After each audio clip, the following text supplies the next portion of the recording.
is truly amazing just how much pain the human body is able to endure with the proper motivation. For weightlifters and athletes, it's the goal of looking better and becoming stronger that helps them push through the pain of exercise. For those trapped in the monotony of everyday office work, it is their families that keep them working day in and day out through the mental pain of never-ending paperwork. However, the one true motivator that has time and again proven to be the eternal motivator of humanity now remains trapped in my psyche like a song on an endless loop. That eternal motivator, of course, is fear. The pain it helps me push through at this very moment is that of exhaustion. You see, as I sit on my cold kitchen floor typing this out, I've made a stunning realization. I've been awake for over 3 days straight. I didn't even notice until I looked at the calendar. But it's true. You'd think that with all I've endured this last month, I would have gotten somewhat used to my ordeal, and the fear would have subsided even a little bit. But no. It's only gotten worse. It's only further lodged its talons in my brain, and it's the only thing keeping me awake and able to transcribe to you what has befallen me. So as I orate to you my plight, I ask only one thing of you. Please, keep an open mind, okay? My name is Alex. My story begins last month in the middle of November. I would tell you where I live, but there's not much point since soon enough it won't matter. To give you some perspective on my surroundings though, let's just say in one of the southwestern states, and leave it at that. I work at a car wash. Come to think of it, at the time of my writing this, it'll be nearly 3 years I've been working there. It's amazing how time flies when you have no aspirations in life, isn't it? You get used to a routine and are so comfortable with it that you don't even question it anymore. You just let your life slip away from you because the idea of changing anything about your routine holds the slight implication that it can all be ripped away from you, and you'll have to get comfortable all over again. I did have aspirations for my life, but at one point or another, they just sort of slipped away from me. All of this is to say that I've been working this job for a very long time. I started off as a janitor and later as a cashier for the interior section. It's one of those nice car washes where you can watch your car get washed from the inside through glass. Eventually I moved my way up the line to the point where I'm the guy who helps vacuum and dry off your car outside. It's more physically demanding work than I expected, but the pay is significantly better than the clerical work I was doing before. Well, I'd been working that job for the last year and a half, and I thought it was time for me to ask for a promotion. Not a big one, mind you.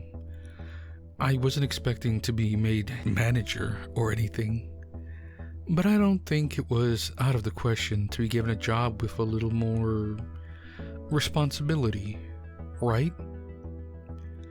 I knocked on my boss's door with my speech already rehearsed in my head of various job positions I was going to remind him were available. The meeting, however, didn't go as planned. The speech I had planned in my head would have taken me all of 5 minutes. However, the actual conversation only lasted 2. No. My boss interrupted at the very mention of the word promotion. No? With all due respect, sir, at least hear me out. What about my time in service here? I've logged more hours than anyone else here, besides you, sir. I said, raising my voice slightly. I understand the time you've put in here, and I appreciate it. But what you've got to take into consideration is effort, kid. Effort? I replied with such disbelief that my voice may as well have been like a whisper. Yes, Alex. Effort. You've put in a commendable amount of time here, but time means jack shit when you're only doing the bare minimum. You understand me? He was standing up out of his chair, leaning across the desk on his hands at this point, staring me down with those judgmental eyes that seemed to scan me for even the slightest sign of weakness. You think I don't see you slacking off out there every damn day? I've owned this business for a long time. I know how this job is supposed to be done. You do the bare minimum to stay employed, and what you're gonna receive is the bare minimum. Employment. He said with a very serious tone. I sat there for a moment in disbelief while pondering my response. Nothing came to mind, however, and before I could come up with anything to say, he sat back in his chair and pointed to the door behind me, ushering me out.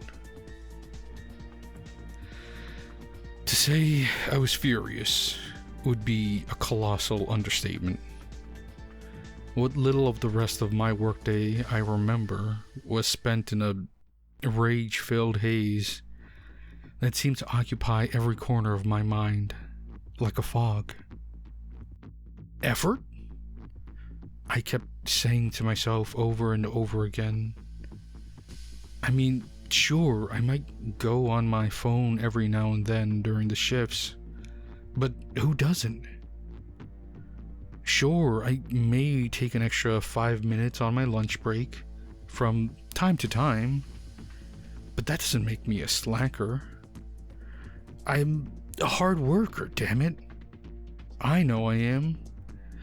And for this pretentious piece of shit to claim that I wasn't, well, let's just say that I didn't get a very positive reception for the rest of my shift.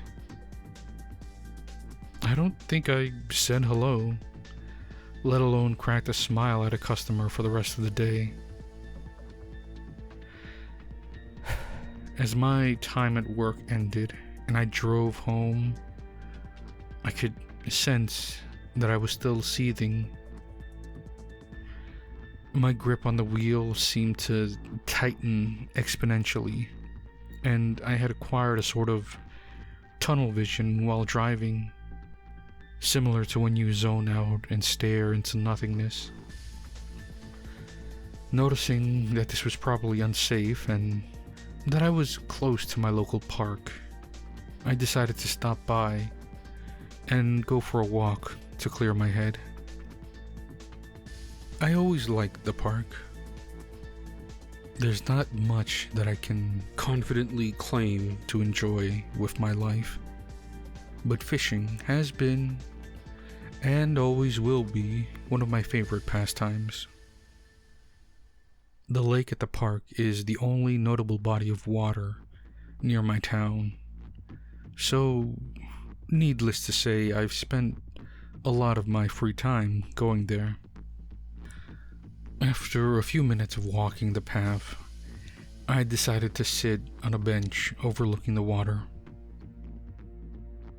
I watched the light shine off the water surface for a few peaceful moments and allowed the anger in my heart to subside until all I was left with was a feeling of pure emptiness.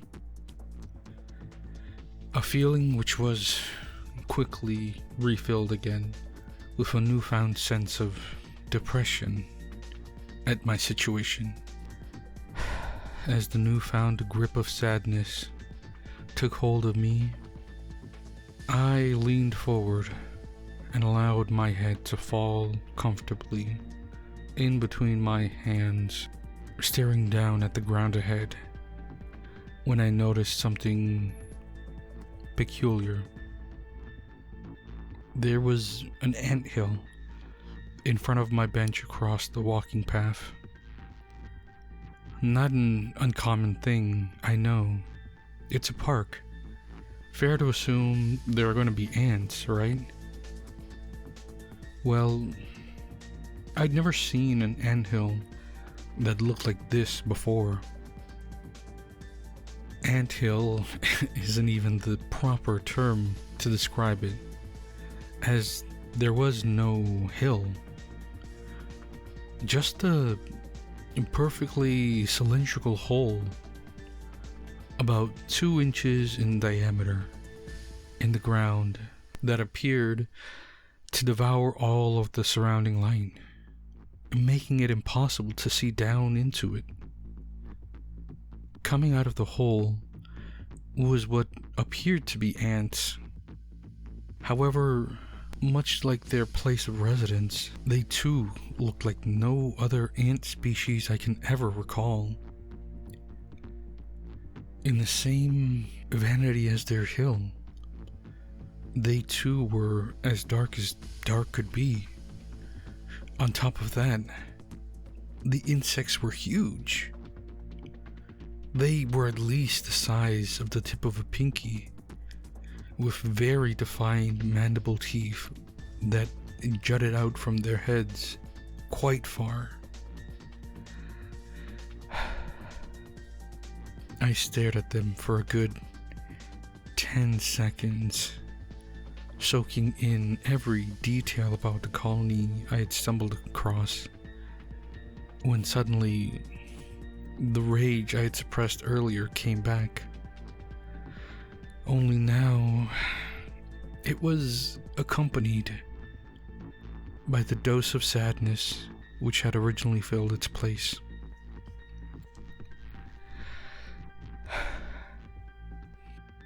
I don't know what it was. Something about the creatures just disgusted me on a basic, primal level, and it reignited that burning anger I had originally come to the park to lose in the first place. I'm usually a fairly peaceful guy, but the utterly unnatural look of the creatures just disgusted me on a personal level.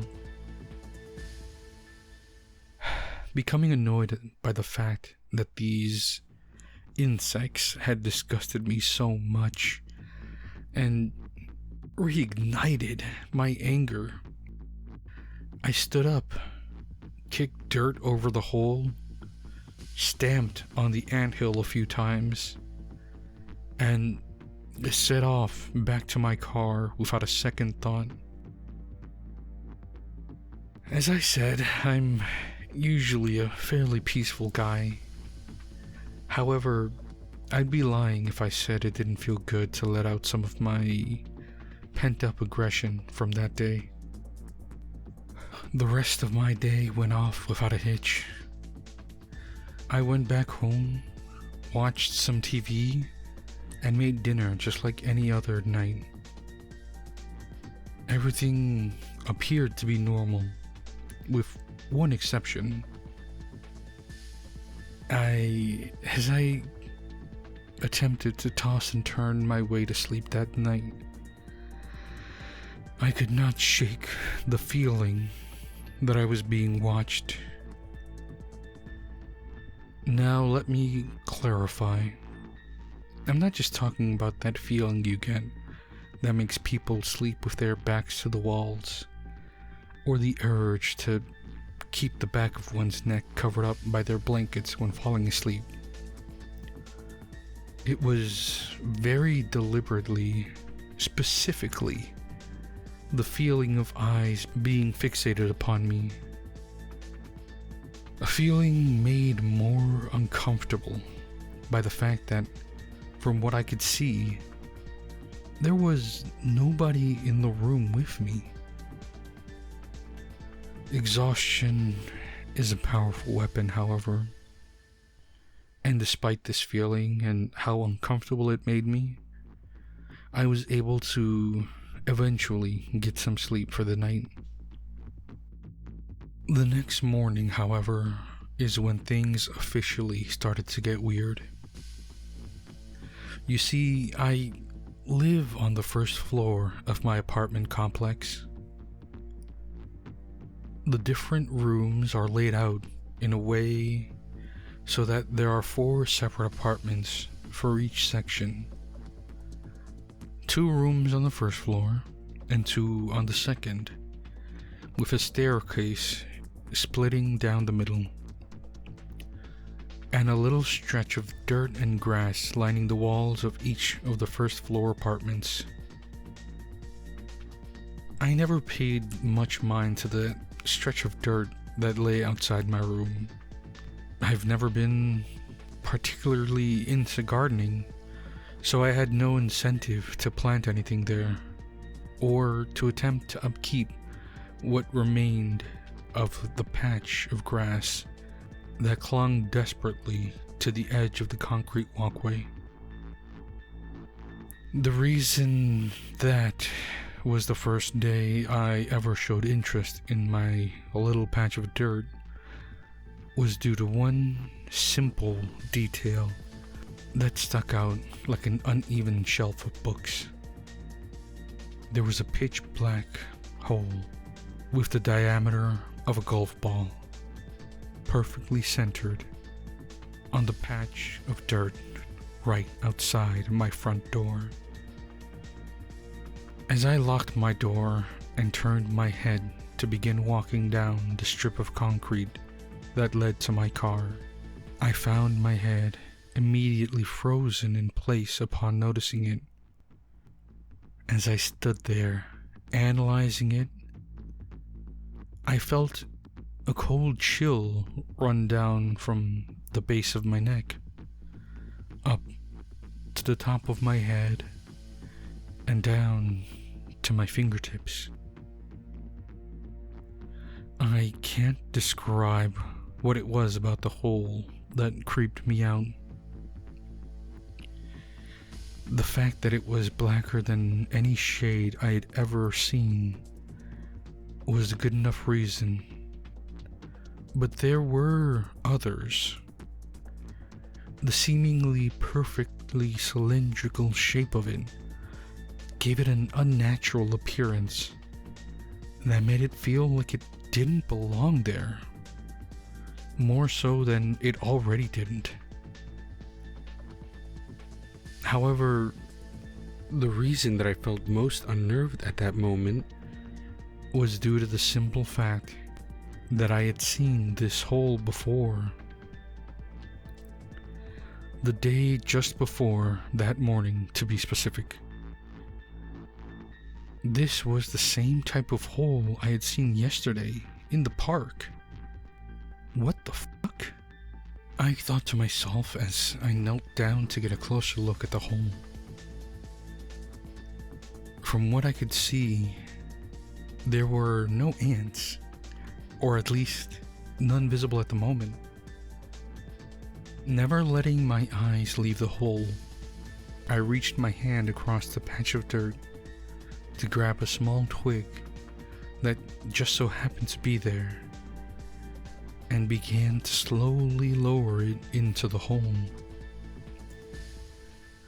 The twig was a good 3 inches long, but yet the hole swallowed it up entirely to the point where I could not stick it any deeper into the hole without my fingers themselves going into the hole itself. Just how deep does this go? I thought to myself. With my body at the complete mercy of curiosity, I again reached over across the patch of dirt, this time picking up a small pebble. I positioned it carefully, calculating exactly where it needed to be dropped to fall perfectly into the hole. "Are you all right?" My thoughts were suddenly interrupted by a firm grip on my shoulder, which caused me to jump damn near out of my skin. I spun around quickly, only to be greeted by my first floor neighbor, Ron.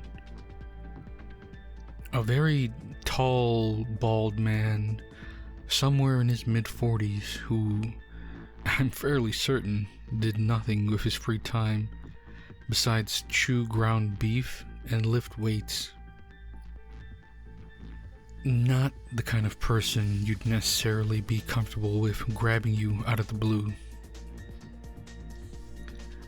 "Jesus, Ron, you scared the shit out of me," I stammered out between gasps.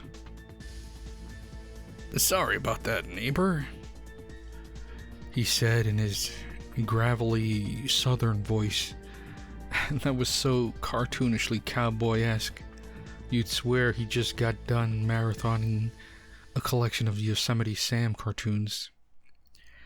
"I called your name out about 10 seconds ago, but you seemed so focused on whatever it is you were doing that I guess you didn't hear me," he said, chuckling to himself. I collected my thoughts, steadied my emotions, and after a few short breaths, responded, "Yeah, sorry, I'm fine. I was just checking out this weird-looking hole in the ground." He made a half-hearted attempt to look over my shoulder and take a peek at the odd hole I was talking about, but quickly re-straightened his posture to look back at me. "Well, alright then." His sentence was shortly interrupted by one of my backup alarms on my phone going off. Upon pulling out my phone, I saw that this alarm, in particular, was to notify me that I had 10 minutes to be at work. I understand the seeming ridiculousness of setting an alarm so soon to my work start time, but given the number of times I've fallen asleep in the parking lot waiting for my shift to start, it's always better to be safe than sorry. "Oh shit, I'm sorry, Ron, gotta go," I said before quickly running off. He gave me a slight wave as he watched me sprint to my car. However, as I got in my car, threw it in reverse, and began backing up, I neglected to wave back. My gaze remained fixated on the hole in my front yard the entire time I backed out. I wasn't able to make it to work on time. Just barely anyways. Through my complete and total disregard for the very concept of speed limits and a fair share of annoyed honks and middle fingers tossed in my general direction as I dodged and weaved my way through traffic like a snake, I was able to make it to work only 2 minutes late. Except for the scolding I got from my boss for arriving late, the rest of my workday was pretty uneventful. Although I'm not sure if I should attribute that to the mundane nature of the work itself, or if I was just burnt out from the torrent of emotions I had experienced there yesterday. Whatever the case may have been, however, I was able to get through the rest of the workday without incident. I place emphasis on the rest of the work day because as I pulled back into my apartment parking spot, my eyes immediately locked back onto the dark pit that sat in my front yard like an unnatural blemish. I wasn't even thinking about the whole all day at work or anything. As a matter of fact, I had totally forgotten about the morning incident, maybe an hour after arriving at work. No, my attention immediately drew to the hole because I don't know. I wish I could explain it, but I can't. The best way I can describe it is like looking at the ocean. Sure, you can look away, but every fiber of your being compels you to continue staring for just a little bit longer. So that's exactly what I did. I stared at the hole for the majority of the walk from my car up to my front door, and even then, when the front door was closed, the image of it remained ever present in my mind. As the night drew near and I got myself ready for bed, I once again found myself uncomfortable with the unshakable feeling of eyes laid upon me.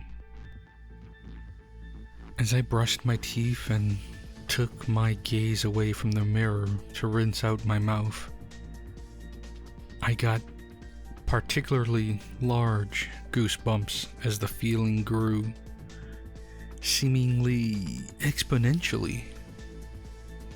It continued to do so as I finally got ready to turn off the lights for bed.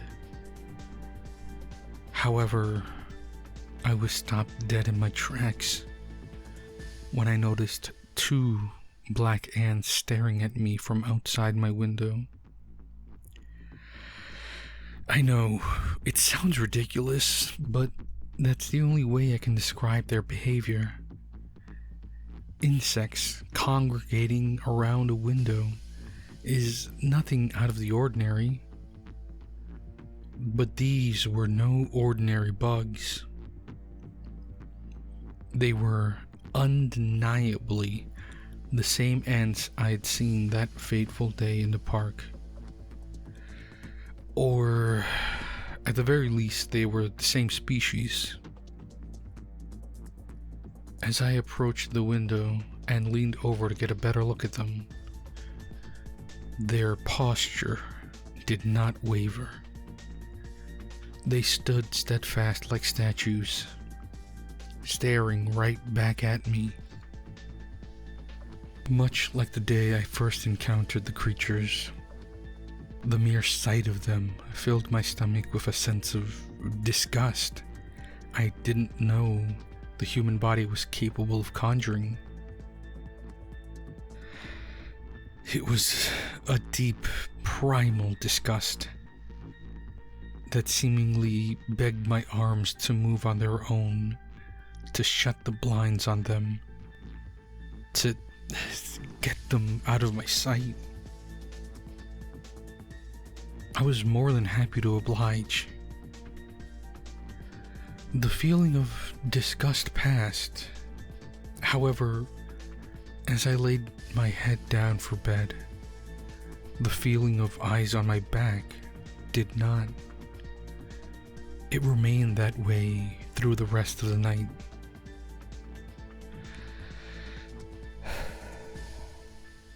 That was the point where my life took a turn and began to rapidly derail. As I left my apartment the next day, I almost instinctively looked down to check on the anthill in my front yard. Sure enough, there were 2 black ants staring at me. I watched them the entire time I walked to my car, and sure enough, they did the same. Just like the night before on my windowsill, I never left their sights. This time, I did not forget about the incident while I was at work. It didn't hinder my work, but it certainly occupied a larger portion of my mind this time around. By the time I pulled back into my driveway later that day, I was hesitant to point my eyes any lower than dead straight ahead of me. I knew they would be there, but that didn't change the fact I couldn't stand the sight of the vile creatures. However, curiosity is one of humanity's most powerful instincts. I fought it as best I could, but the closer I got to my door, the stronger it became. Inevitably, it took hold of me. Once it did, I noticed that there were now 3 ants guarding the anthill. As always, they stared me down the entire time until I was safely behind my front door. That was when I decided to finally do something about the apparent infestation and called up my landlord, Mitchell. "And you're sure it's been growing?" Mitchell asked with a hint of skepticism. "I wouldn't lie to you, man. You know what they say on all those Animal Planet shows. If you see 2, there's a whole colony," I retorted with all the confidence in the world. "Isn't that only a saying for rat colonies or something?" he said with an even bigger dose of skepticism. "Look, I don't know if the saying applies to all infestations. All I know is that I've been seeing more and more ants show up around my apartment, so clearly they've settled in the area. I'm not asking for much, just an exterminator visit is all, you know? Get his perspective." I said that last line as calmly as I could. I figured that the only way to get him to throw me a bone here was by making it not sound like a big, expensive task. He sighed. "All right, man. I got a buddy who works for pest control. I'll tell him to swing by towards the end of his shift for a mock inspection. You have a good night, Alex. And with that, he hung up, sounding mildly annoyed at being convinced to actually do his job. The bane of any landlord's existence, I suppose. The rest of that night went fairly well compared to the previous one. I was feeling very at ease with having a professional come in to help out with the situation. On top of that, there were no ants on my windowsill like the previous night. All was right in the world until I felt the sting. At an ungodly hour of night, I can't even begin to recollect, I awoke to a sharp pain on the stretch of skin between my shoulder and neck. Upon inspection in my bathroom mirror, I found a small red dot was the source of my pain. It hurt like hell, and when I went to touch it, sharp burning pain emanated from it. That felt like a lit matchstick being pressed into my skin. I inspected my bed to see if I could spot the culprit. Obviously, my first reaction was to blame my newfound neighbors. I had already grown very tired of them, but bedbugs do exist. I wanted to be thorough and see if it could have been anything else. Despite my investigation efforts, I found nothing and went back to sleep, telling myself that it must just be a strange pimple of some kind, knowing damn well that wasn't the case. But nonetheless, I was too tired to care at that moment. The next morning, as I left my apartment, I did my now routine checkup on the patch of dirt in front of my apartment. There were 4 of them now.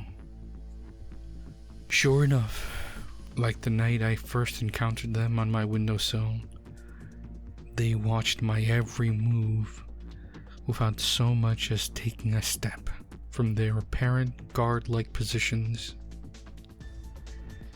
Just like they had done every other time thus far, filled with annoyance at the pests, I kicked up some dirt at them violently in an attempt to get them to run back into their hole.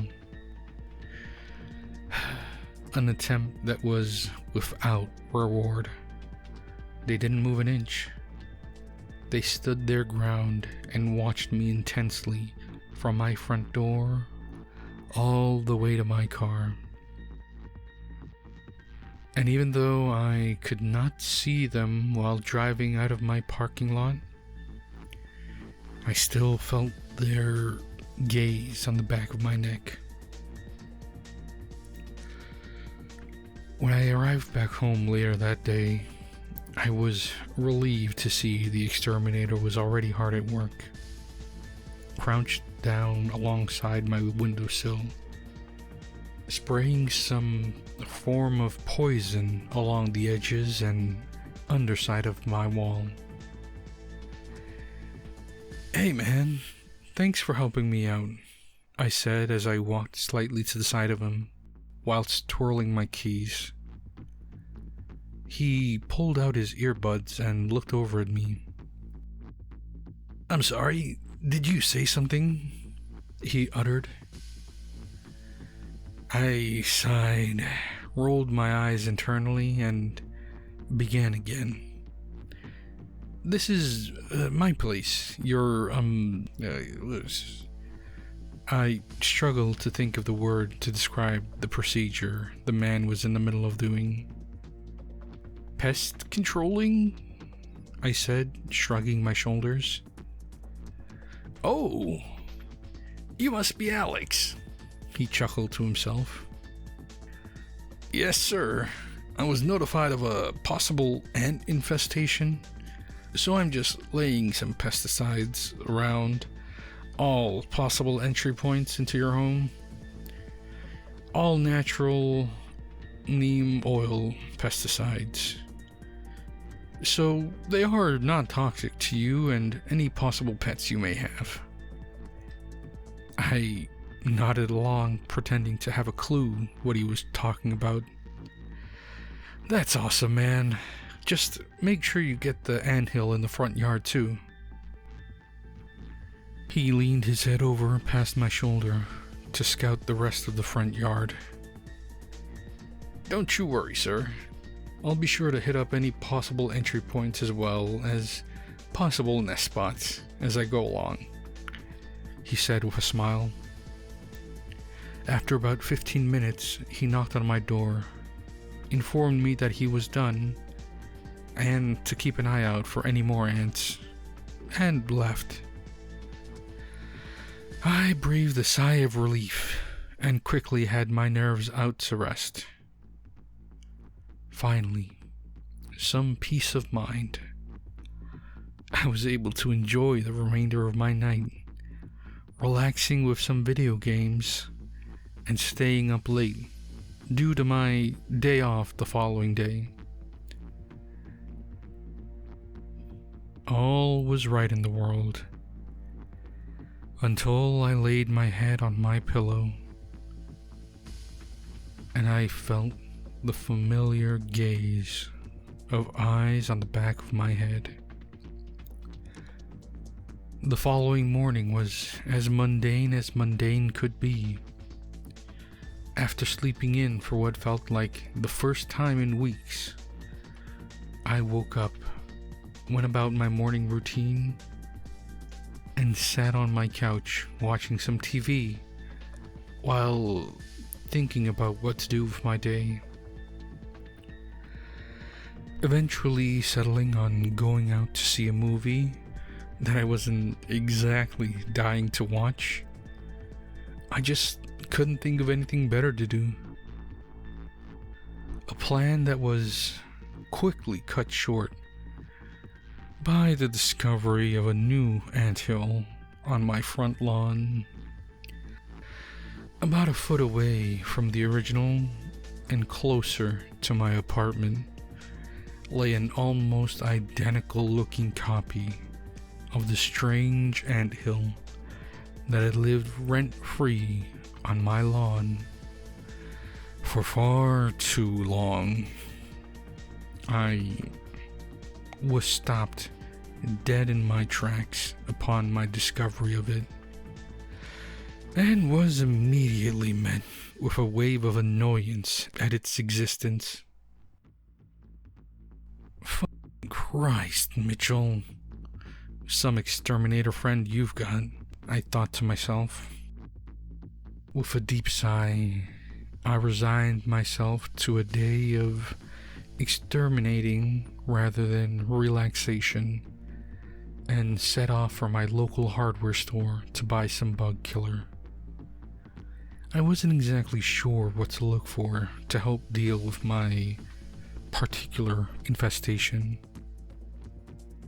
Eventually, however, I settled on a can of bug spray made for ants, as well as a few of those little plastic bait traps that ants are supposed to inadvertently poison the entire colony with.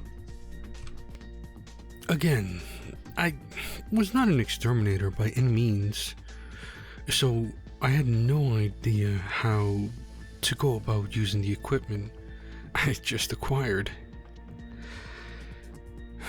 I figured that if I spray a copious amount of the bug spray along the bottom of my door frame and along my windowsills, that would keep them from entering my apartment. As for the ant bait traps, I just placed one outside both of the anthills and figured they would have to investigate them eventually. after that little side quest, I was finally able to enjoy the remainder of my day off. Or at least a fair portion of it. It was around 7 p.m. when I was sitting on my couch watching TV, just nearly drifting off to sleep, that I felt a sting. It rattled my whole body from the back of my neck all the way down to the left side of my foot, and caused me to nearly jump out of my skin with pain. I instinctually stood up and threw off my shirt in an attempt to get what I assumed was one of my ant neighbors off of me, and began throwing my shirt over my shoulders to try to swat it off. I did this a few times before realizing I was safe and there was nothing attached to me. I looked and looked, and there wasn't any ant to be seen on the couch either. I made sure to pull out every cushion, move the couch, and even check the surrounding furniture. And I still found nothing. When I went to investigate my back in the bathroom mirror, I couldn't see a sting mark either. A fact that was not relieving in the slightest. I didn't sleep much that night. I could still feel eyes on the back of my neck, no matter which way I faced as I tossed and turned. As I woke up the next morning, I had a sense of looming dread hanging over my head that I couldn't shake. A sense of dread that was different, mind you, than the usual morning blues before one gets ready for work. As I closed my front door, I took a deep breath and turned around to check on the anthills. To my complete and utter shock, they were gone. I couldn't believe it. For a few moments, I just stood there racking my brain for answers. Did they move out or something? I thought to myself, unable to come up with any rational answer. Did my traps work that fast? Even if they did, the holes wouldn't be this covered up so soon. I thought to myself. My ant traps were still there, looking quite lonely, without any trace of an ant colony to accompany them. I chuckled to myself a little bit out of relief that it looked like my infestation problem had taken care of itself, and set off for work. A comforting fact. So, why the fuck did I still feel it? That uneasiness I had felt that morning was still there. It hadn't grown, it hadn't decreased. It just remained there. A constant emotion in the back of my mind from the time I woke up, all throughout work, and even now, as I had visual confirmation that my intruders were gone, it remained. I opened my front door and stepped inside. The two black ants sitting on my kitchen table turned their heads to face my direction and stared at me. In an instant, I felt my blood turn to ice and felt a cold chill run down my spine that seemingly paralyzed me in the doorway of my own home. I had never felt so uneasy in my entire life as I did at that moment. As I stood there, frozen with fear, all the moments that had led up to this moment in time raced through my mind. The encounter at the park, the mysterious anthills, the windowsill encounter, and the dread I felt when I looked at these damn bugs all played back in my mind. Something is very wrong here, I thought to myself. These were no ordinary bugs. That much was clear from their appearance alone. I had figured out that much and accepted it long ago. I'm not talking about that though.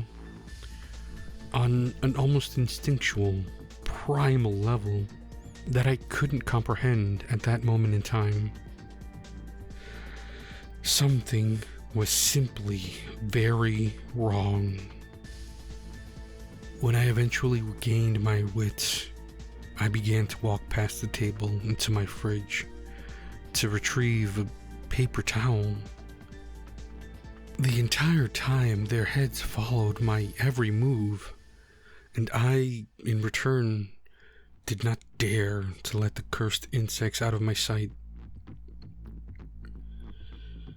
With one swift motion, I yanked the paper towel off from its roll and smushed the bugs before they could escape. Their smushed remains left an unusual amount of black liquid on my paper towel that seemed unnaturally copious for something so small. I threw their remains away and pulled out my phone. I need that exterminator back here, Mitchell. I don't know what kind of consultation you had this guy run for me, but it clearly wasn't enough because they're in my fucking house now. You mean the ants? He retorted. No, the fucking lawn gnomes. Yes, the ants, Mitchell. Jesus. I spat back at him.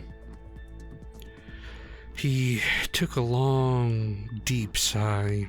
Even though I had no visual indication, I knew him well and could tell just from that sign that he was at that very moment rubbing his forehead out of annoyance, like he always did. Alright, I'll call him. Just calm the fuck down, kid. I'll text you his response, okay? He sounded very irritated at that last remark. Sure, thanks, I said before abruptly hanging up. After about 10 minutes, I got a text from Mitchell that read, "He's all booked up. Says he can do it 2 days from now at the earliest." I replied back almost immediately. 2 days? That's not soon enough, man. You gotta find me someone to get here sooner. He's the cheapest one in town, Alex. He's the one I'm going with. You'll be fine until then. They're just some fucking ants. I threw my phone at the wall out of frustration and slumped against the kitchen counter, almost immediately regretting that decision before frantically going to check the damage. Just a crack on the screen. As I sat there kneeling, I took a very long, deep breath to clear my head. Okay, I said to myself before standing up and calling in sick to my boss for the following day. The following sick day was spent doing what, in my mind, can only be described as a full-on war. I returned from the hardware store with 2 bags in hand that were filled with more of those plastic ant bait traps, stick traps, and bug spray. I spent a good hour placing the various traps throughout my home in high traffic areas where I thought the ants liked to travel. I sprayed down more bug spray along the windowsill and doorway, and when I was satisfied with that, I laid down even more ant traps. If I had to guess, I'd say maybe 20 traps in total were scattered around my house. A number that is certainly overkill to anyone who wasn't privy to my situation. But it wasn't so comically overkill that one would look into my home and one would immediately write me off as a lunatic. I half expected the ants to, at some point, come out and try to stop me, to stand in my way, move my traps, and even commit their usual crime of simply watching me. Not only did none of this occur, however, but I didn't see them at all that day. Not on my kitchen counter, not on my window, not anywhere. As I laid my head down for bed that night, I still felt the now all too familiar eyes on the back of my neck. Aside from that though, it was like they were finally gone. Whereas the previous day I awoke feeling unbearable dread, the day after I had gone to war with the ants greeted me with a sense of optimism I had long since forgotten existed. There were, once again, no signs of the cursed bugs anywhere. As I left my home and walked to my car, there were still no anthills to be seen. My ant traps were still laid in my front yard, and I reminded myself to pick them up when I returned from work. As I pulled out of my driveway and began driving to work, I found myself in such a good mood that I even found myself singing along a little to the songs on the radio. A state of mind that I truly had not felt in what felt like ages. A feeling that immediately melted away as I noticed the ant crawling around on my hand. Time slowed down, and with what felt like one swift motion, I smacked it off my hand with the other, causing me to turn my car sharply to the left and nearly end up off of the road.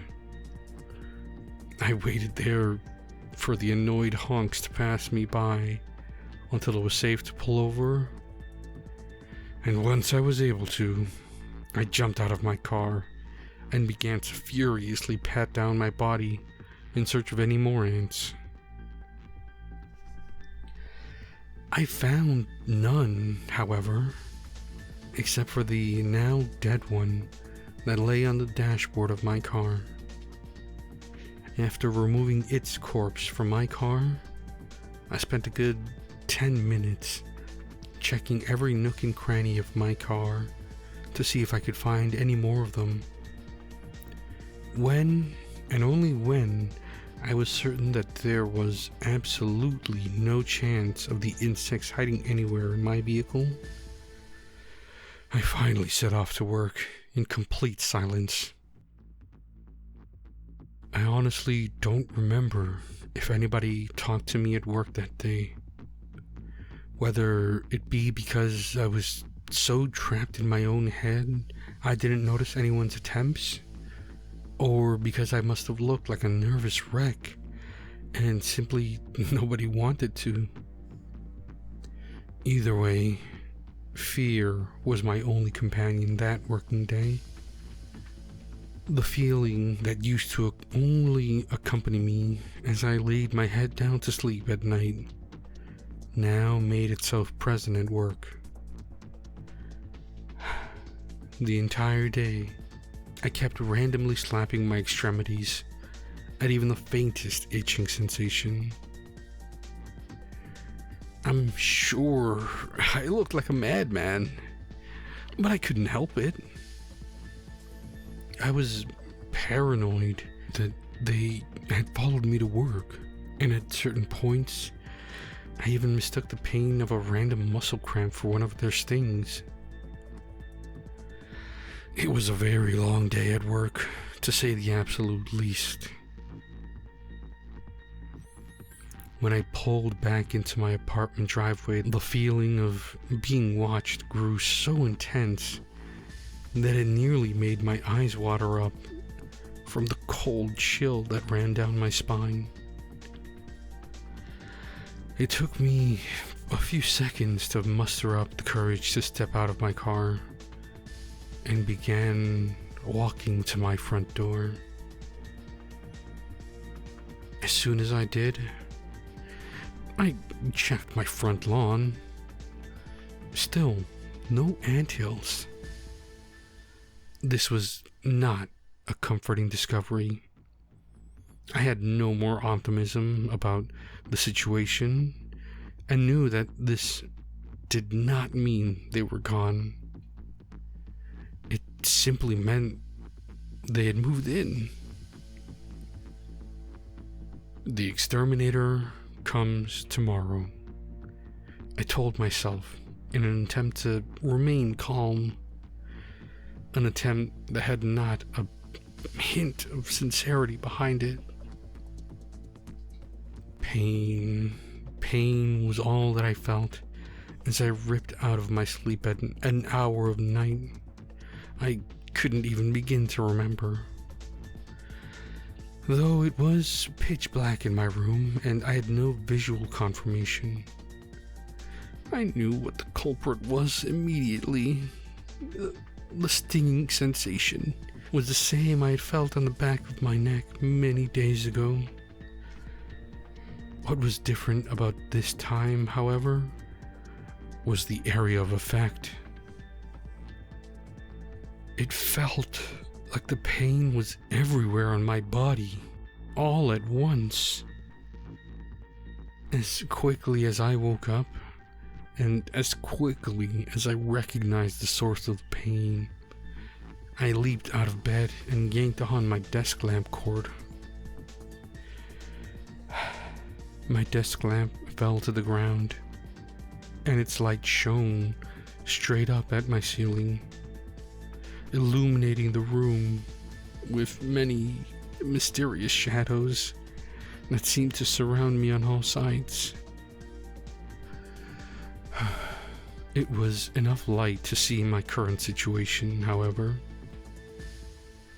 Dozens, maybe even hundreds of ants had swarmed all over my body.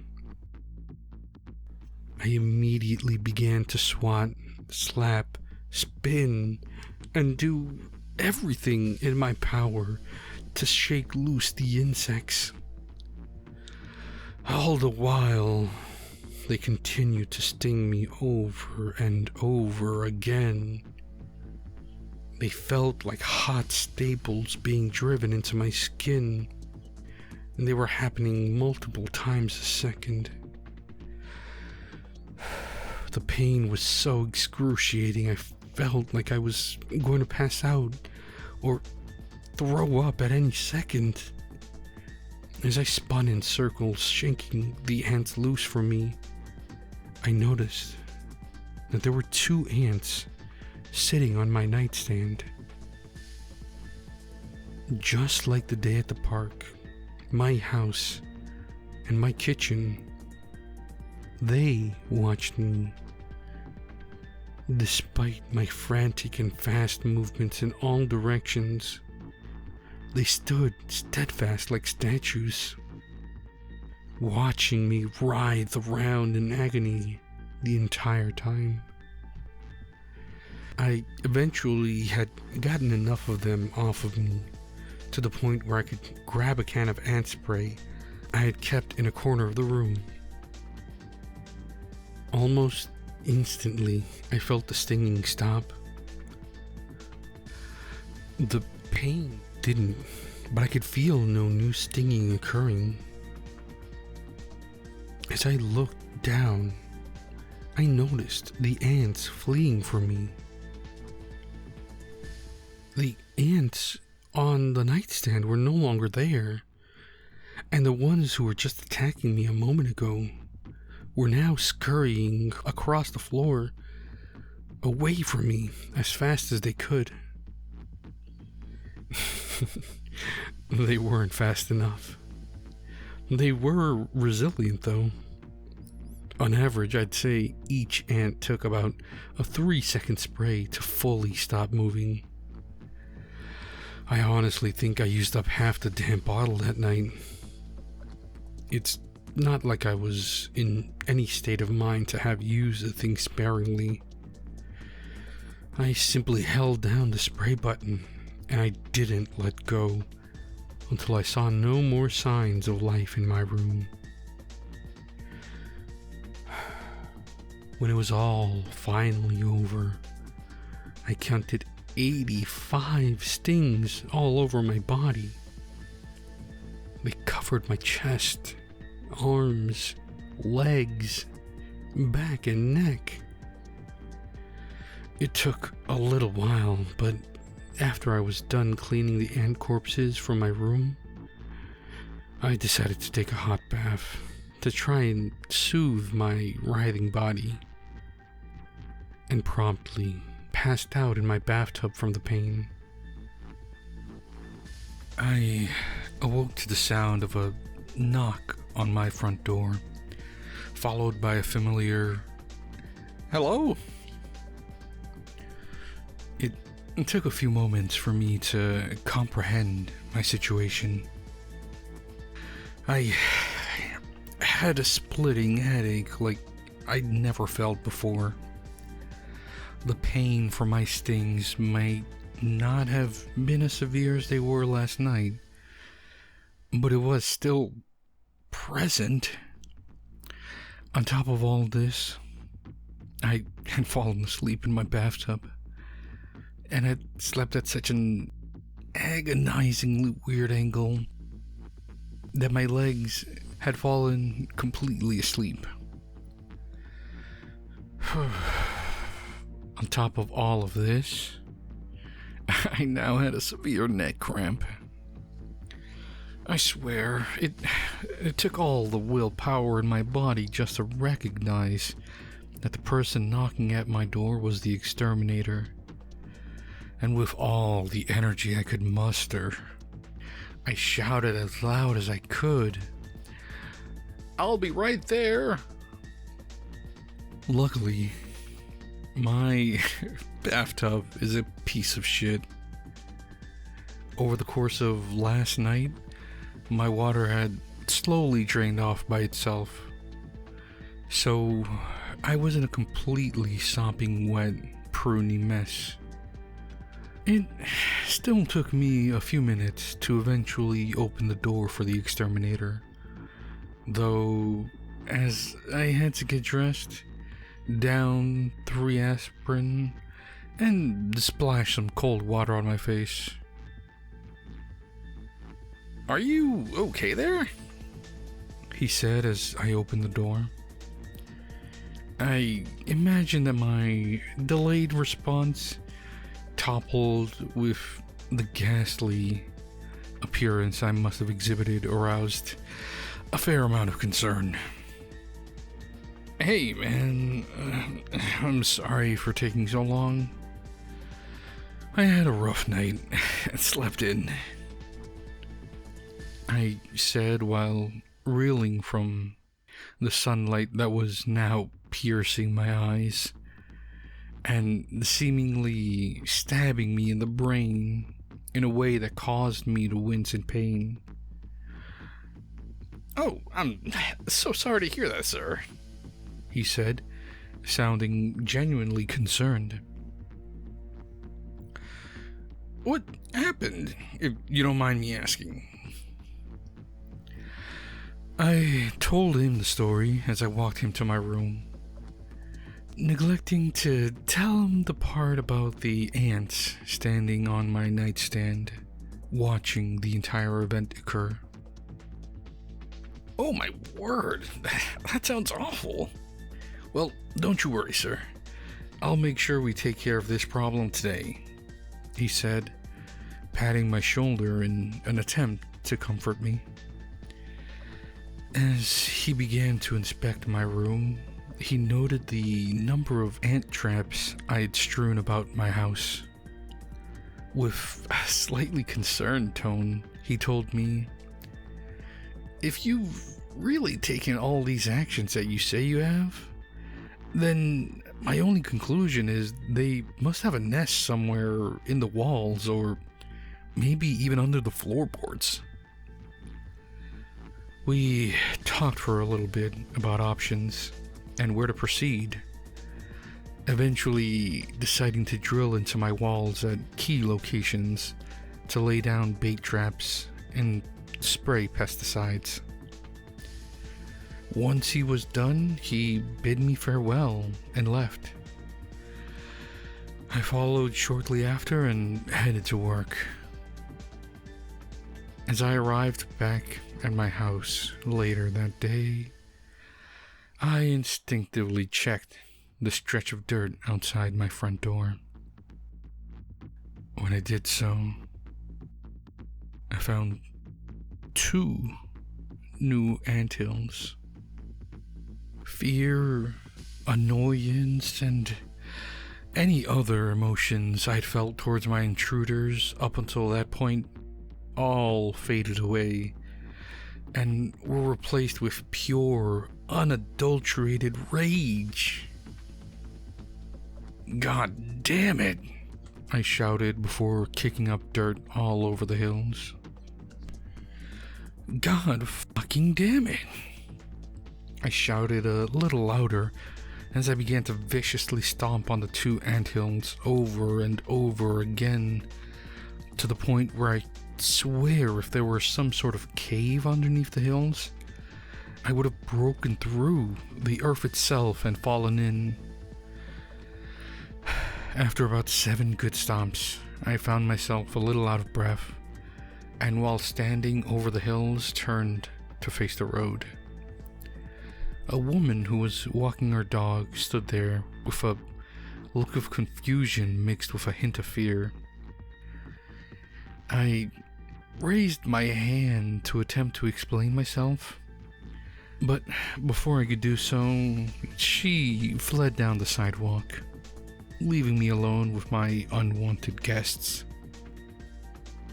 "Fuck," I muttered to myself before kicking dirt over the now decimated anthills and heading inside.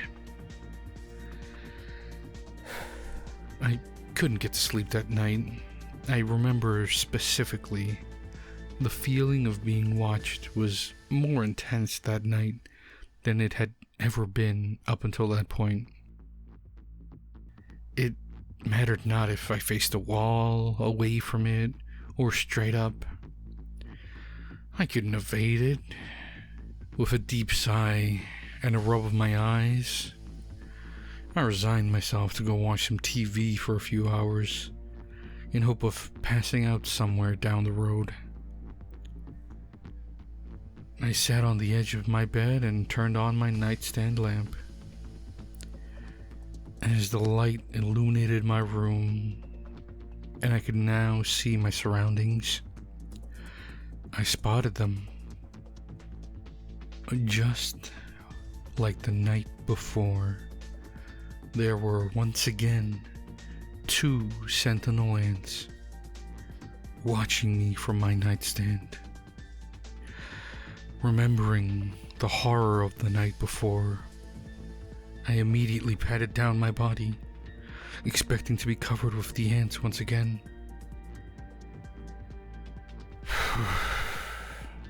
I quickly realized, however, that there were none to be found. I slowly turned my gaze up from my body to the ants and knelt forward to get a closer look at them. They stood there, staring back at me, and soon enough, it was as if we were both analyzing each other. "What the fuck are you?" I muttered to myself. I stretched my hand out and hovered it above the ants in an attempt to get them to move. They did not. "Why don't you react?" I asked as I began to rapidly wave my hand back and forth above them. Finally, in a bit of frustration, I stood up and made a swatting motion towards the ants, like I was about to smash them onto my table. They finally reacted and moved backward to avoid my hand. I stopped my hand midair, however, and chuckled to myself. "I got you, little bastards," I said, moving my hand backwards. The ant stood there, staring at me back. After a few seconds that seemed to drag on for hours, I laughed to myself about the craziness of what was happening. Eventually, I shook my head to snap myself from the never-ending staring contest and went to the floor by the foot of my bed to grab a can of bug spray. When I turned around to rid myself of the ants, however, they were gone. As if they saw what I was about to do and fled before I could take action.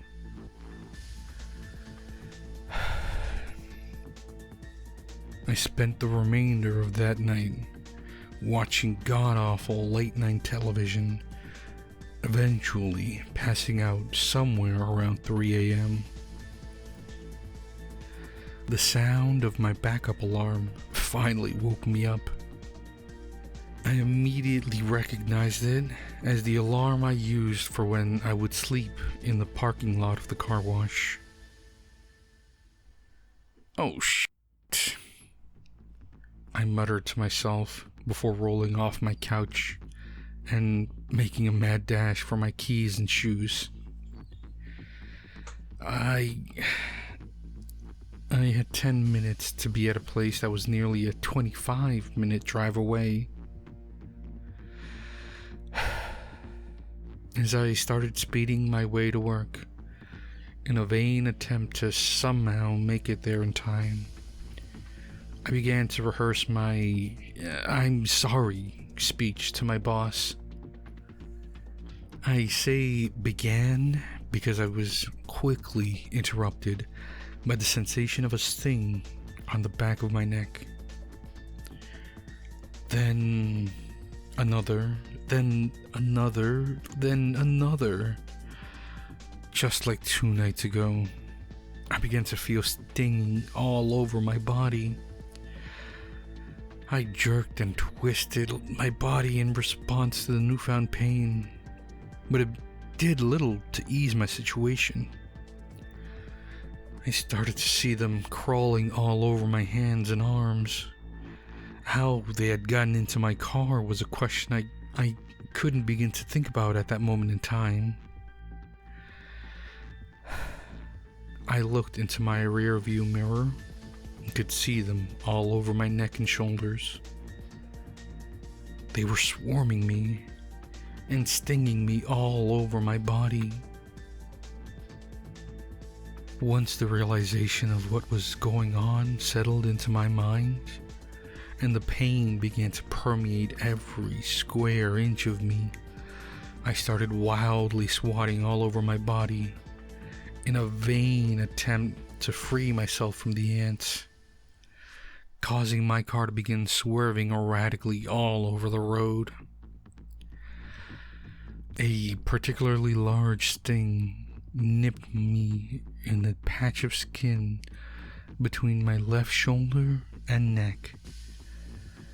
Acting on pure instinct, I lunged over to attempt to swat the ant stinging me there.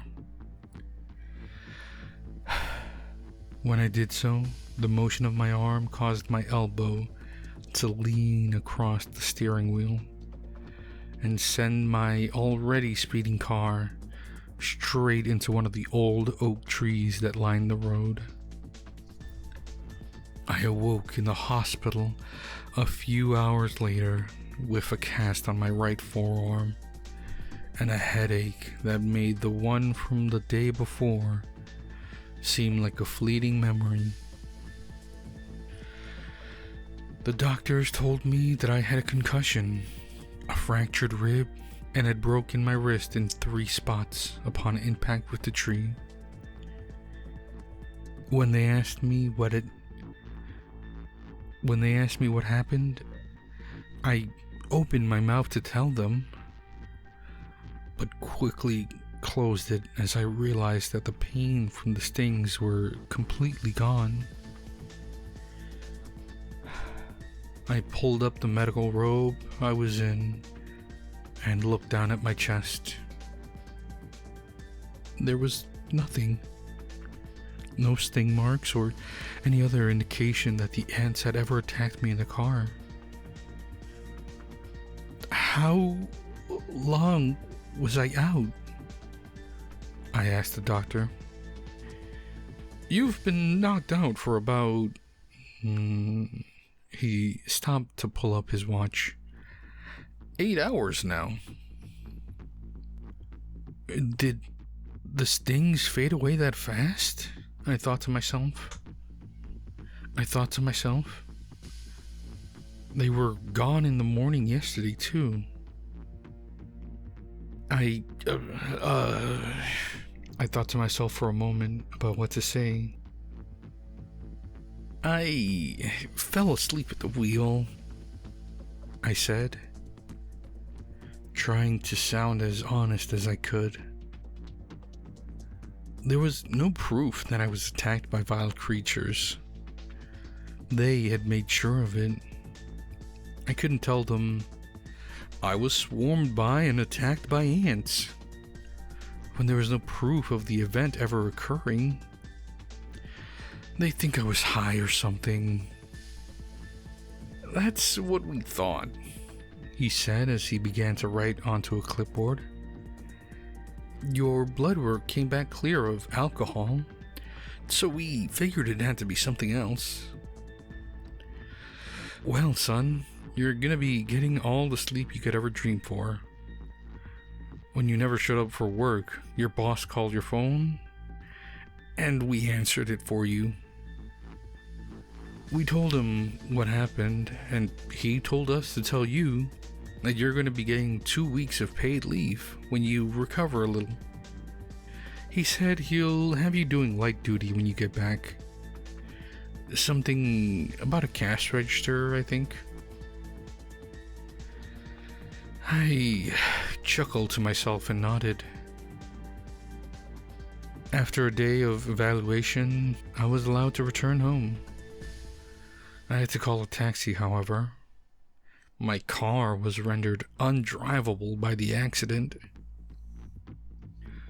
As I opened the door to my home, dread didn't even begin to describe the emotion that swept over me like a tidal wave. It was the most soul-crushing sense of impending doom I had ever known in my life. As I closed my front door, it only grew more intense. After a few moments of standing there, taking in the dimly lit apartment, I slowly lowered myself into my couch and stared at the powered-off TV. As I did so, I spotted the ant that was running along the top of my TV. A newfound sense of anger boiled up within me, and with one swift motion, I grabbed my TV remote and chucked it at the ant. I had to use my left hand, however, due to the cast, which caused the remote to fly dead center at my TV, resulting in my TV being now effectively dead. I sat there in stunned silence for a few moments before dropping to my knees and beginning to hyperventilate. "Think, man, think," I said to myself between strained breaths, trying to calm myself down. "What the fuck do I do?" I exclaimed in the vague hope some invisible higher power would tell me the answer and rid me of this nightmare. When no such enlightenment came, I had finally caught my breath.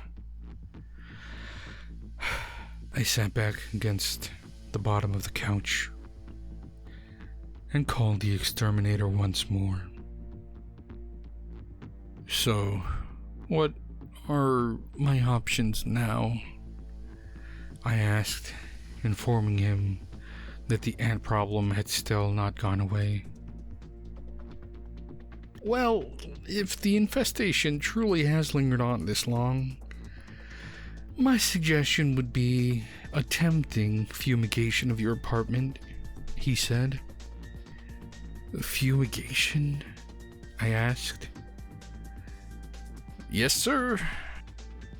The only two problems with that being that, one, it's a very lengthy and expensive process, and two, since you're in an apartment complex with other tenants living all around you, you need to get them to sign off on it. Specifically, you would need to get at least 2 neighboring tenants to sign off on having seen the infestation along with you. That way we could fumigate the whole apartment block that you're on." I sat there in silence for a moment, contemplating who to ask for a signature, and also contemplating whether or not a fumigation would even work at all. "Ask your neighbors for their signature, sir. As soon as you've gotten them, give me a call back, and I'll work out the details for the procedure with your landlord," he said, sounding a bit impatient with my silence. "Will do," I muttered before placing my phone down and sinking deeper into the floor. I could still see the ant watching me from on top of the TV. I walked by it and headed to my bedroom to sleep. It was all I wanted to do at that moment. "Wake up." I was awoken a few hours later by a voice whose origin I had no earthly idea came from. I looked around my room but saw nothing. After sitting upright in my bed, staring into the darkness of my room for a few seconds, I shrugged it off as a dream and reluctantly slowly lowered my head back onto my pillow. The second I made contact with it, I heard it again. "I said wake up." The voice sounded annoyed this time. I willingly obeyed its command, and with one motion shot straight out of bed and turned on my light, half expecting to see an axe-wielding murderer of some kind standing beside me.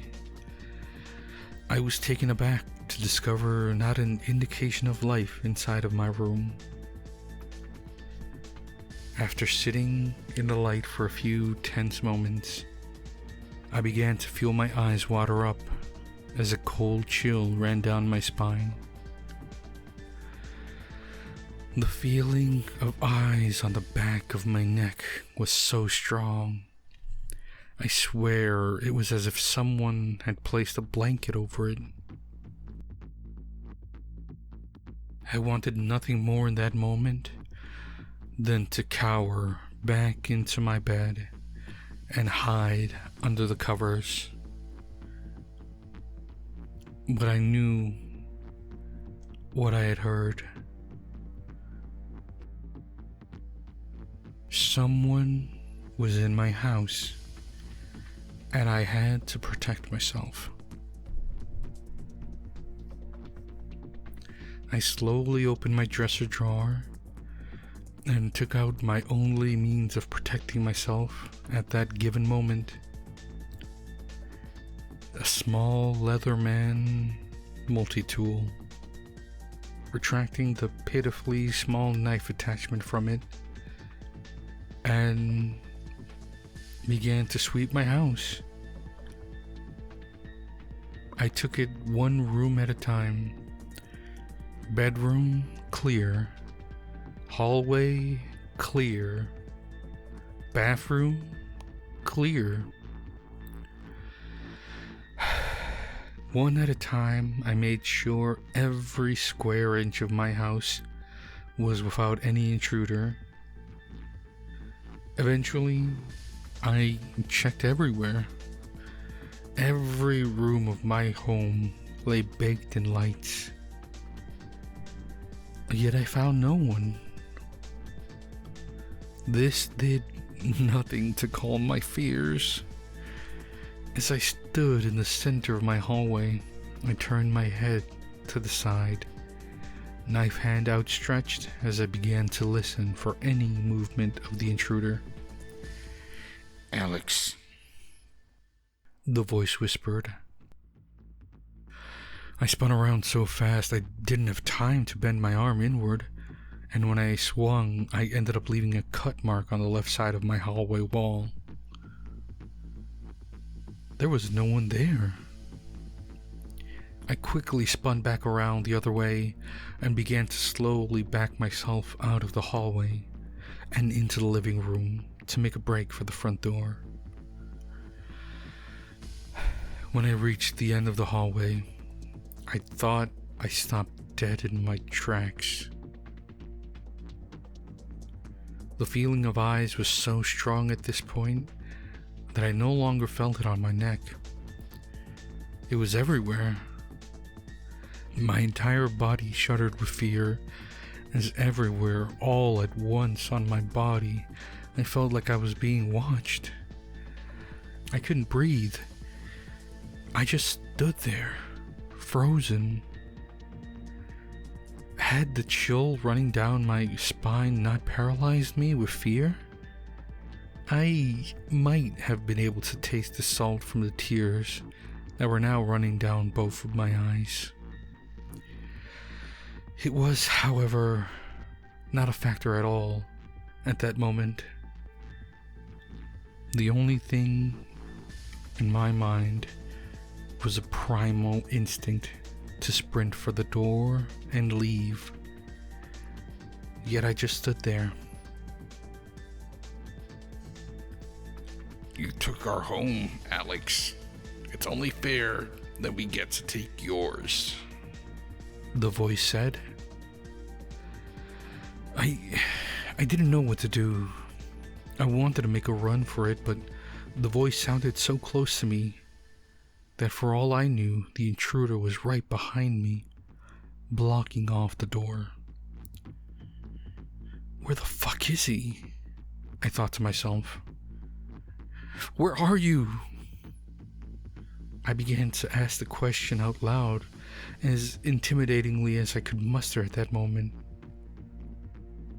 when I was struck with a sudden epiphany. The voice sounded like it was right on top of me. I slowly turned my gaze to the right side of my body. The ant sitting on my shoulder stared back at me. Alex, The ant said once more. I felt bile rise in the back of my throat, but forced it back down as I swiftly swatted the ant off of me and dropped to the floor, crawling back and watching it from the hallway wall. For a while, it struggled on its back, but eventually, it found its equilibrium and got back onto its feet. Staring at me for a few moments before running under my couch and leaving me alone with my thoughts and fears. Soon after, the ant fled from my sight, and I went to the bathroom to vomit. I slept in the bathtub that night. I didn't plan on doing so, but I spent so long hiding there that exhaustion must have eventually seized me. The following day was spent living in what I can only begin to describe as all-encompassing fear. I quite simply just didn't know what to do. A part of me didn't believe the event of last night had truly happened at all, and had chalked it all up to a bad dream. The other part of me thought I was crazy. Even the smallest part of my psyche that believed the ordeal last night had occurred didn't know what to do. So I did nothing. So for a long time I sat in my living room trying to watch TV through the bottom left peephole that was the only part of the device that still worked anymore. I wasn't even truly trying to watch TV. Most of my mental energy was spent scanning the corners of my vision for any sight of the creatures and trying to think of a plan. After a few hours of anxiety-filled torment, I pulled out my phone and began to look for apartment ads near me. Nothing, I thought to myself. To be more specific, nothing within my affordability. As I thought the word to myself, I quickly found my thoughts interrupted by a familiar voice. run if you wish. We will follow. You owe us a home. The voice spoke. I quickly scurried away from my couch and sat in the center of my living room floor as I attempted to make out the source of the voice. I felt my heart sink into the bottom of my stomach when I realized the voice was coming from all around me at once. As if my own walls were talking to me. Not knowing what to do, I went to lie down in the bathtub. Like the night before, I must have fallen asleep from exhaustion, because the next thing I remember was waking up freezing from being in the tub for so long. For a while, I sat there contemplating what to do. I eventually pulled out my phone and called up Mitchell. Alex, how are you, man? He asked. I heard about that accident you got into. I tried calling a couple days ago, but you must have not heard me or something. I'm fine, Mitchell, I interrupted. Thanks for the concern. Listen, I was wondering if you had any other exterminators you could call, or I don't know, just anybody else who might actually be willing to help me out.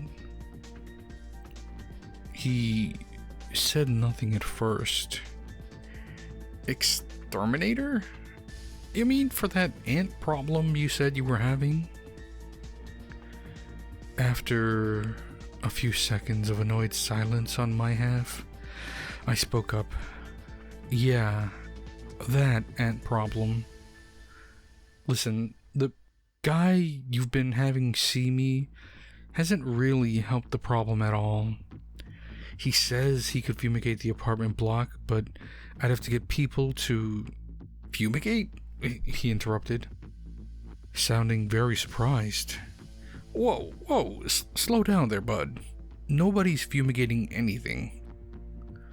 Look, I know it's an expensive process, and God forbid you actually help take care of your tenants, Mitchell, but I have a serious problem at my apartment, and your guy hasn't done shit for me, I yelled back at him. My guy happens to be a very respected exterminator, kid, he said, sounding very annoyed. If he says we gotta fumigate, then by all means we'll fumigate, but not until you offer up some solid fucking evidence of an infestation. What? I asked. I like to think I've been very patient with you and this entire situation, Alex, but I'm done wasting the exterminator's time with routine checkups to your apartment, he said. What are you talking about? I asked. What am I talking about? Kid, the guy didn't want to be rude to your face and say you didn't have a problem. The truth is, though, that the last 2 times he's been over there, he's called me back to complain about you wasting his time with an imaginary ant problem. He said that every time he's been over to your place, he's never found any ants or signs of them being there, he said. That's not... I began before stopping mid-sentence. Alex? Are you alright? He asked softly. I hung up and set off to go talk to my neighbors. No? No. Are you okay? You look terrible. Also, no. These were essentially the answers I got from everyone in my apartment block. Not even my next door neighbors said they had seen any signs of an ant infestation. The closest I got was one of the guys who lived 2 doors down saying he saw a few ants outside his house last week, but that was it. I didn't have the signatures I needed to get the fumigation approved. I didn't have anywhere to go. With no other options, I went back to my apartment and slowly sank into the couch. The way the living room lights illuminated my surroundings made my reflection very visible on the broken TV. The crack mark lay situated over the right side of my face. As I stared deeply into the TV, I found my eyes going fuzzy, as if I were staring off into the space behind the TV. As I did this, I noticed the ants crawling up my legs from my reflection. Without ever once physically looking down at my body, I just stared straight ahead and watched them slowly swallow me up to my abdomen.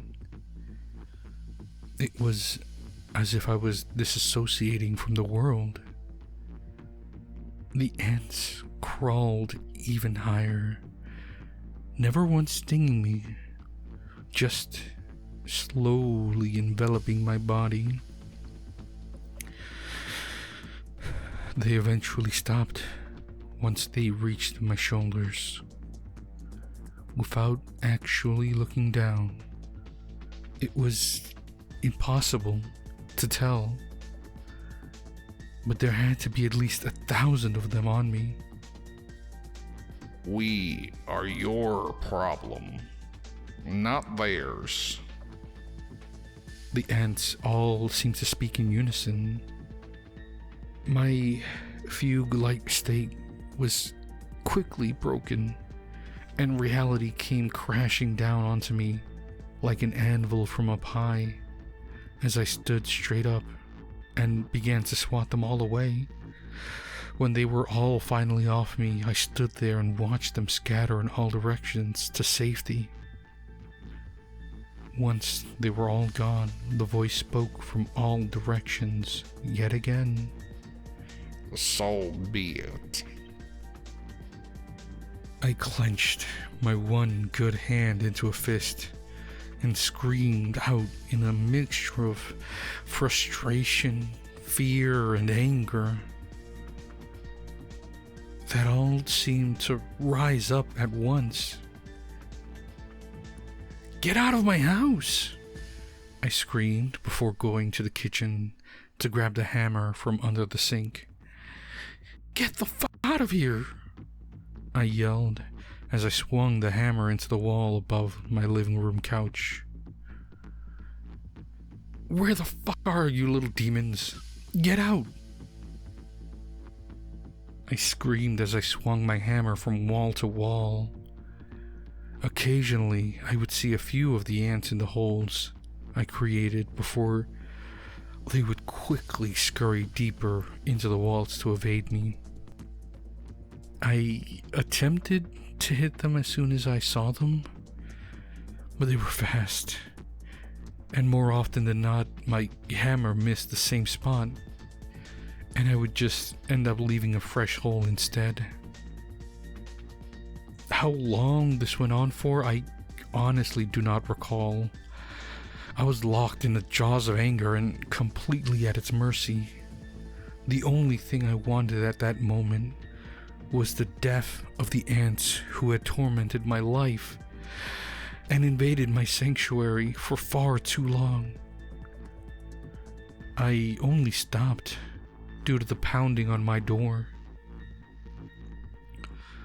What the fuck is going on in here? My neighbor Ron yelled at me through the door, sounding very annoyed. It sounds like a damn tornado over here. I placed the hammer on my table and opened the door. "Hey, Ron." I was quickly interrupted. Don't you, hey Ron, me? What the fuck is going on in this house? It sounded like you were trying to tackle your way through the damn wall.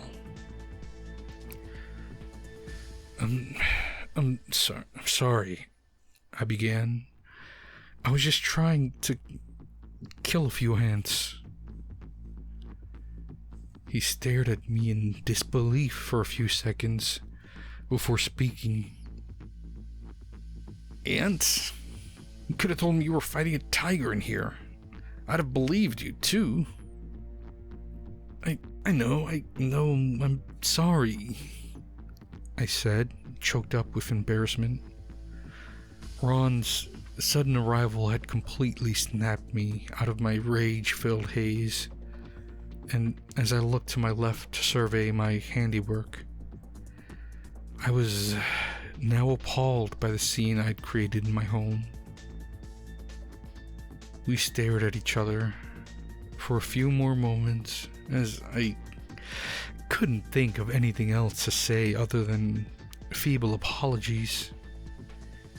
Eventually, I said the only thing I could think of. "Ron, you haven't seen any ants around your home, have you?"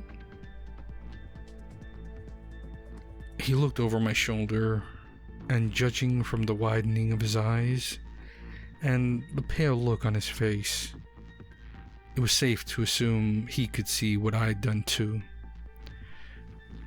No, I haven't, he said, slowly backing up. If I hear you going apeshit like that ever again, so help me, I will call the cops, Alex. With that, he backed up all the way into his apartment and left me there, alone in the doorway. I slowly closed the door, took a few steps back into my living room, and dropped to my knees. As soon as I did so, my walls began to start murmuring. I once again decided to make a phone call. Hello, Alex? Is that you? My boss asked. What can I do for you? You're supposed to be resting. Yeah, I know, I replied. Listen, I know I still have about a week's worth of leave left. But do you think it would be okay if I came back to work early? I've been feeling really cooked up, and I just really need to get out of this house and focus on something else. Something other than what? He asked. Something other than TV? I weakly replied. He took a deep breath and said, Well, you know I'd never turn down help around the car wash. But unfortunately, you coming back early would be a liability. A liability? I asked. The murmuring had grown louder. Yeah, a liability, he reiterated. The hospital said you need at least weeks of rest. If I were to let you come back to work and you hurt yourself somehow, I'd be held accountable for it. Sir, please, let me come back.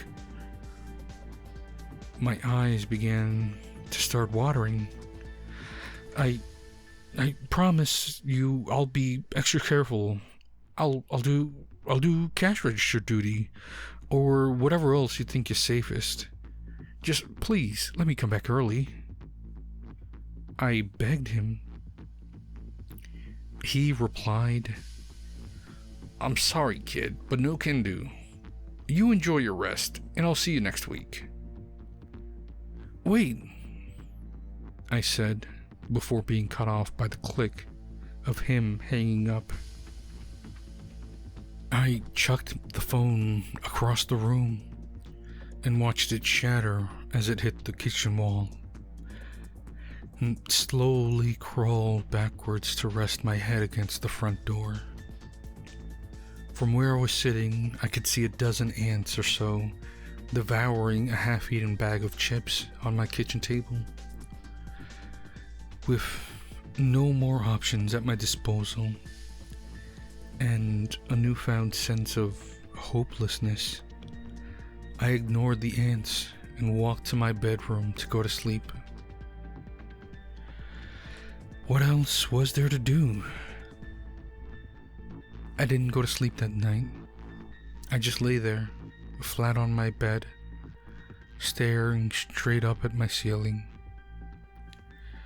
The murmuring in my walls had never ceased. It continued on and on for a couple of hours, until eventually, all at once, it stopped. No more whispers or indistinguishable voices could be heard from all around me. I took a deep breath and rolled over to face away from the wall and finally try to get some sleep. My plans were interrupted by the discovery of a single ant watching me from my nightstand. Almost instantly, I shot out of bed and stood up. After a few tense seconds, I spoke to it first. "I'm sorry. Is that what you want to hear? I'm sorry. I destroyed your home and I'm sorry."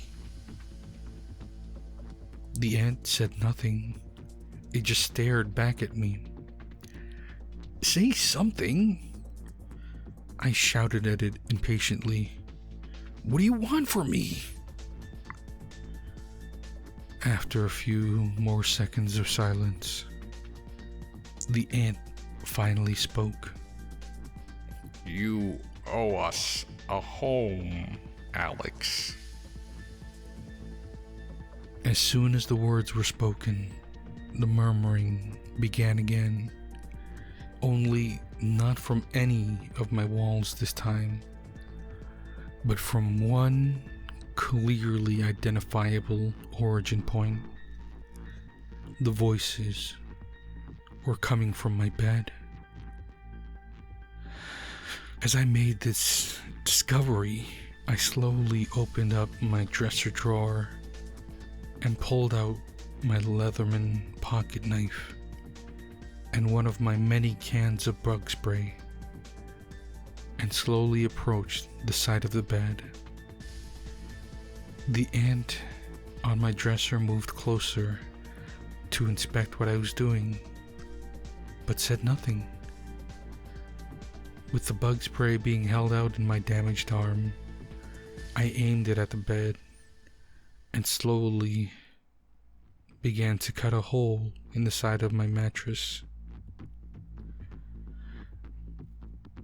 As the seams of it came apart, I was met with the discovery of a sea of black, made up of hundreds of thousands of ants that began to rapidly dart away in all directions. I immediately recoiled in disgust, and as I dropped to the floor, I began to spray the poison wildly in front of me, desperate to kill the ants. My actions were quickly interrupted by a loud voice that spoke with more malice and hatred than I knew existed in the world. "You will not harm another nest." As the voice spoke, I felt the walls around me start to rumble.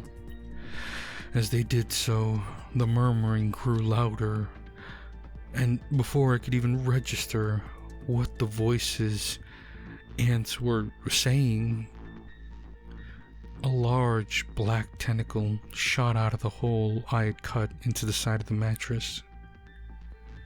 It lashed out at me like the finger of Satan himself, and as it swatted across my chest, I was able to see that it wasn't a tentacle at all. It was hundreds of thousands of ants, all coalesced into a single tentacle-like shape. The tentacle writhed and swung wildly at me, but maintained its shape the entire time. As I lay there on the floor looking up in horror, I couldn't believe what I was seeing. The ants were moving with a shared consciousness. Acting on instinct, I scrambled back onto one knee and began to douse the mass of ants with my can of bug spray. This had seemingly no effect, however, apart from a few dozen ants falling to the floor. The ants held their structure steadily. After a few seconds of my retaliation, the tentacle quickly shot even further out of the mattress and began to grow and grow and grow. Never taking my finger off of the spray button, I simply fell back to the floor in horror as I watched the tentacle morph into an indistinguishable black tidal wave that began to envelop my entire field of vision. And soon after, my legs. The stinging began almost immediately, and as the pain in my legs became so intense, I felt like I was going to pass out. The murmuring turned to screaming. I wish I could recall what they were saying. I really do. At that moment, however, I was encompassed by a primal instinct that limited my mental capacity to one task: run. I rapidly began to scoot back, kicking my legs the entire time to get the ants off of me. The entire time, more ants poured out of my mattress and made the tidal wave of ants grow even higher. As soon as I was able to get to my feet, I turned and ran for the door. As I did so, I could hear the collective ants behind me growing louder and louder. With one swift motion, I swung the door open, and as I stepped into the safety of my lit hallway, the voices reached their height in one last act of defiance. "Alex," they spoke, before being cut off as I slammed the bedroom door shut. The second I did so, the voices immediately stopped. No more murmuring, no more rustling of the ants. It all simply stopped at once. I propped a chair against the bedroom door and hunkered down in my bathroom for the night. Which finally leads us here, the present. Ever since that night, I've been holding up in my kitchen. I've consolidated what remaining cans of bug spray remained in my home, and I've been sitting with my back to a corner of the wall for the last 3 days, waiting for the swarm to return. It hasn't yet, but I can't give them an opportunity to sneak up on me. I can't risk falling asleep and letting them get me. I can't risk them getting anyone else. These demons cannot be allowed to spread. I won't let them. As I've been writing this over the last hour, the gas valve on my stove has been running the entire time. I don't know if the ants know what I'm planning, but I do know that the murmuring has returned, and over the last hour, it's been getting louder and louder. There's a lighter in my kitchen drawer, and as soon as I submit the story, I'm going to use it and destroy these creatures once and for all. There's a shared fire alarm system in my apartment block. I pulled it about 5 minutes ago, and sincerely hope everyone within range has gotten out. I can't wait any longer. The feeling of eyes on my neck has returned, and even though I've grown immune to the paralyzing effect it had on me, I know what it means. The ants are watching me. They know what I'm planning and will surely try to stop me. I'm sorry. If there were any words of wisdom I have left in my tattered shell of a psyche, I doubt they would be of any worth.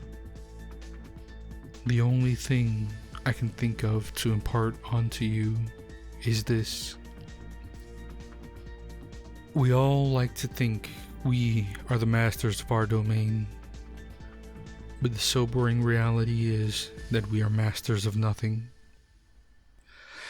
The creatures that inhabited this earth before us will continue to do so long thereafter. Leave them be. And if you're lucky, they will do the same. And for the love of God, stay away from anthills.